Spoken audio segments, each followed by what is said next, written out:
My brother secretly got engaged to my girlfriend, and now they want me to be the best man at their wedding. But I have a shocking surprise for them.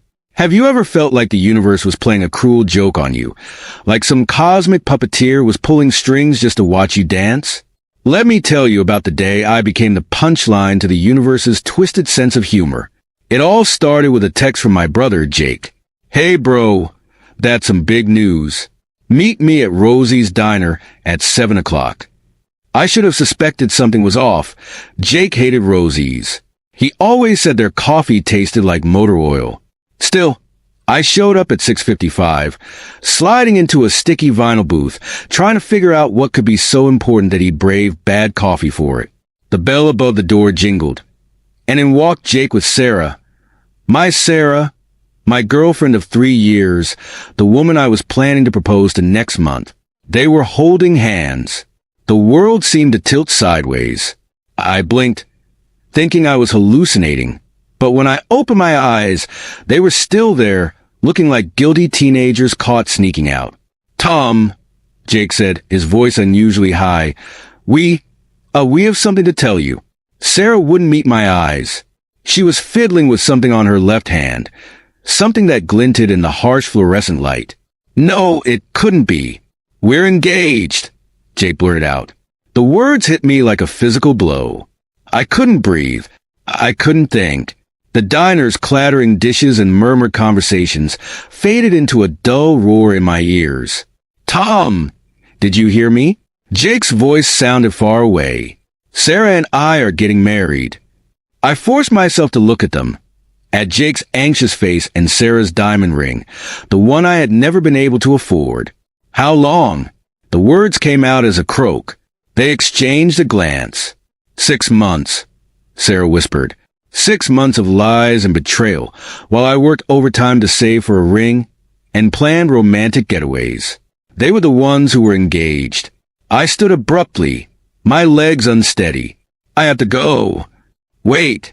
Jake grabbed my arm. "There's more. We want you to be my best man." I stared at him, wondering if I had stepped into a parallel universe where this made sense. "You're joking." "We know it's a lot to ask," Sarah said softly, "but you're Jake's brother, and you were my best friend. It would mean everything to us." The rage that had been building exploded. "Mean everything to you? What about what you meant to me? What about the 3 years we spent together? Did that mean anything?" Sarah flinched. "Good.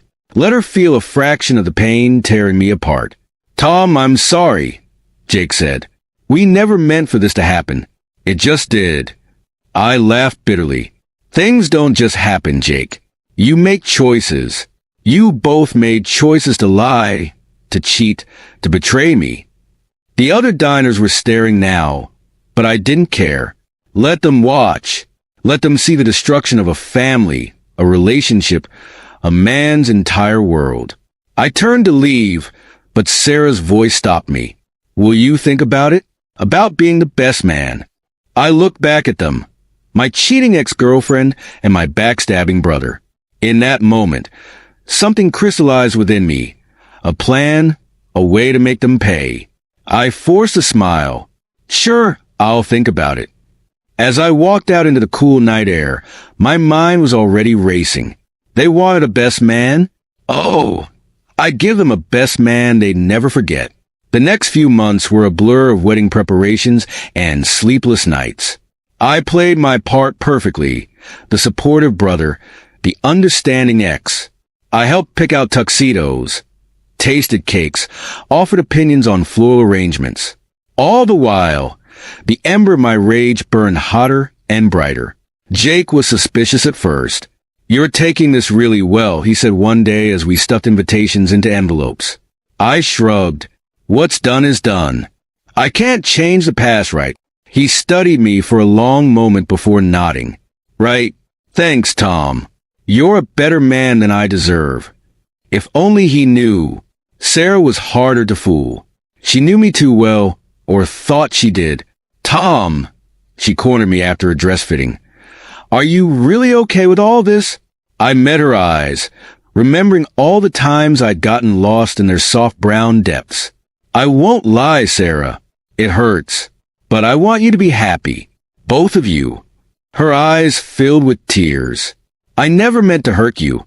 I loved you. I really did. It's just that Jake was always the one. I finished for her, and she nodded miserably. I took her hand, ignoring the stab of pain from feeling her engagement ring. I'm glad you found each other.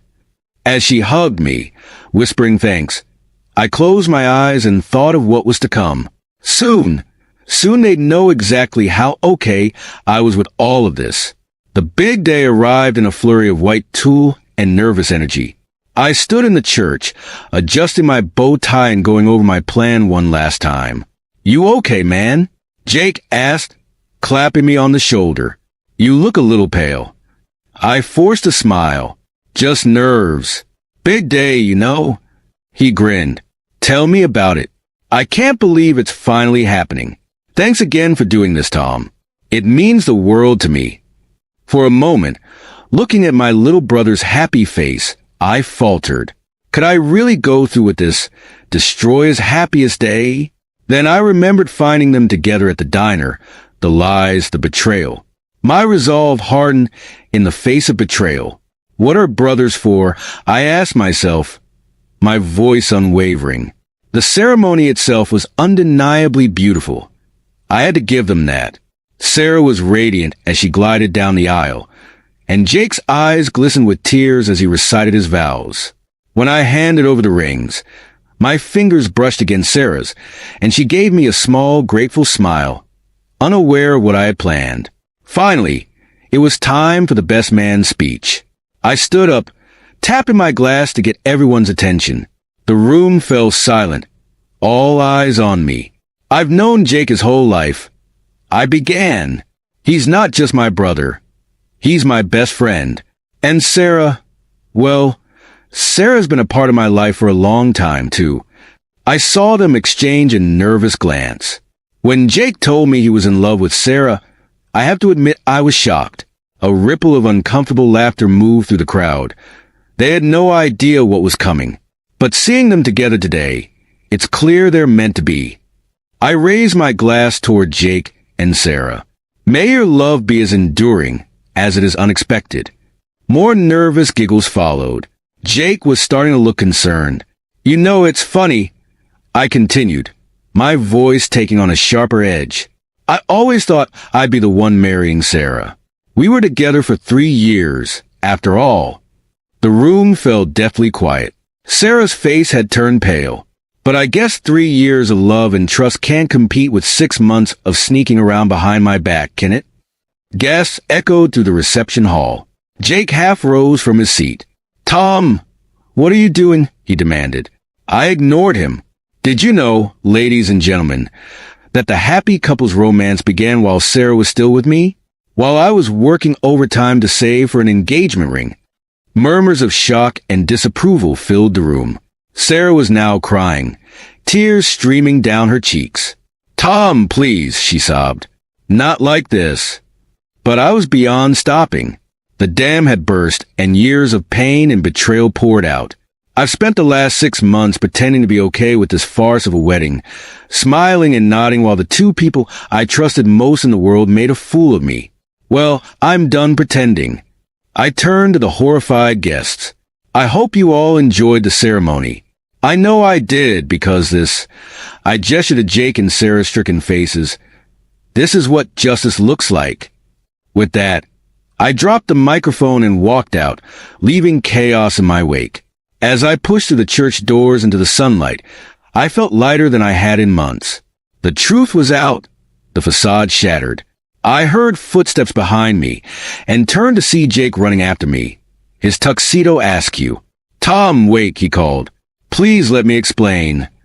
I stopped to let him catch up. Explain what, Jake? How you stabbed your own brother in the back.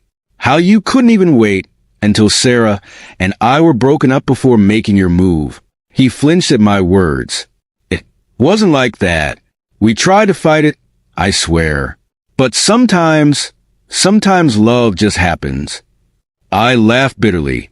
Love? Is that what you call betraying your family? Tears welled in his eyes as he whispered, I'm sorry. I never meant to hurt you. For a moment, looking at my little brother's anguished face, I felt a twinge of regret. But then I remembered all the lies, all the secret meetings, and the times they must have laughed at how oblivious I was. Well, you did, I said coldly. I hope it was worth it. As I walked away, leaving my brother standing alone in his ruined wedding suit, I realized something. The satisfaction I had anticipated wasn't there.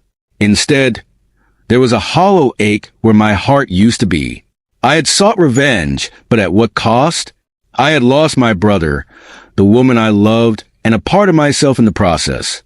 As I drove away from the church, the weight of what I had done settled heavily on me. I had wanted to make them feel the pain they'd caused me, but in the end, we were all losers in this game. The truth, as they say, will set you free. But sometimes freedom comes at a price too high to bear.